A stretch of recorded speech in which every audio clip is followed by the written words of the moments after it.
Hello, manic.mercurian here. So in this video, I wanted to share a little tidbit that I've learned from my observations over the years.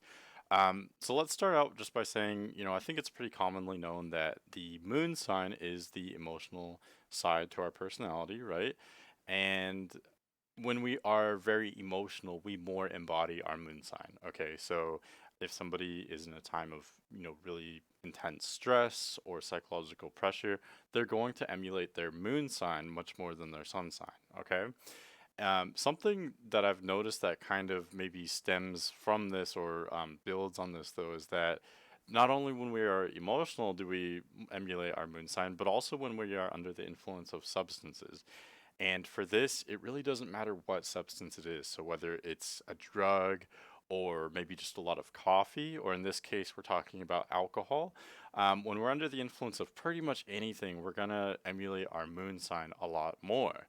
And so, because of this, and one other topic that I'm about to delve into, I can say which moon signs handle their alcohol. So, I just wanted to explain why is it that I went to the moon sign to see, who can handle their alcohol the best. But really, that would be the best factor. And the best signs, I'll show it now, would be these four, and there's a potential fifth moon sign as well. So this would be Gemini, Virgo, Libra, and Aquarius. Now, why did I pick these signs? You may notice a couple patterns. Well, one pattern is that I picked all the air signs. That's kind of funny, right? All the air moon signs can handle their liquor, but there's also Virgo there as well. Now, what do all the air signs and Virgo have in common? Well, I picked this image because it shows the representations of the signs. It shows the animal or person, or in the case of Libra, the object that represents that sign. And when you look at the representations of the signs, you can notice that one major distinction is that some are animals and some are not. I've highlighted here all the non animal signs basically. And these signs are the intellectuals basically. They're the more logical, they're the more cerebral, they're the more intelligent in the sense of like logical intelligence. There's many different kinds of intelligences. So if your moon sign isn't highlighted, it doesn't mean that you're not as smart by any means. It just means that you're more instinctive. You've got those instinctive reflexes and that emotional intelligence that these intellectual signs lack. Okay, so there's always a pro and a con. There are always advantages and disadvantages to every trait and every placement.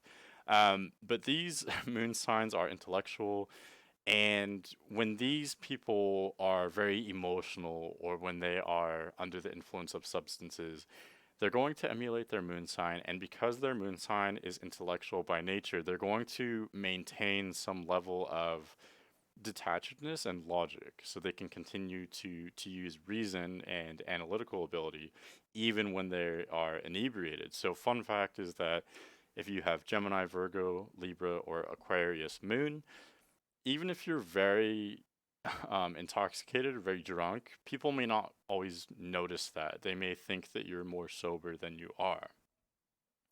Now, the elephant in the room is, why did I put a question mark over Sagittarius? Well, Sagittarius is neither man nor beast, but it's also kind of both. It's the centaur. It's the centaur in the room, I guess I could say. That's an awful joke. But yeah, Sagittarius has the unique disposition of being neither human nor beast, but also kind of both. It's half man, half or woman, and then half horse, right? So it's got the instincts of an animal, but also the analytical ability, the intellect of a human. So really, Sagittarius moon can kind of go either way.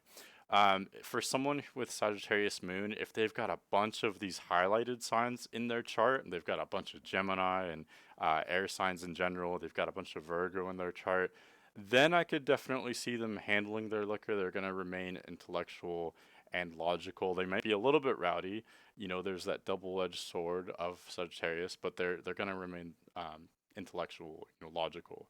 But if there's a bunch of animal signs in their chart where there's a lot of like Aries and Cancer and Pisces, they're not going to remain logical. They're going to be more stereotypically drunk and kind of emotional, if you will.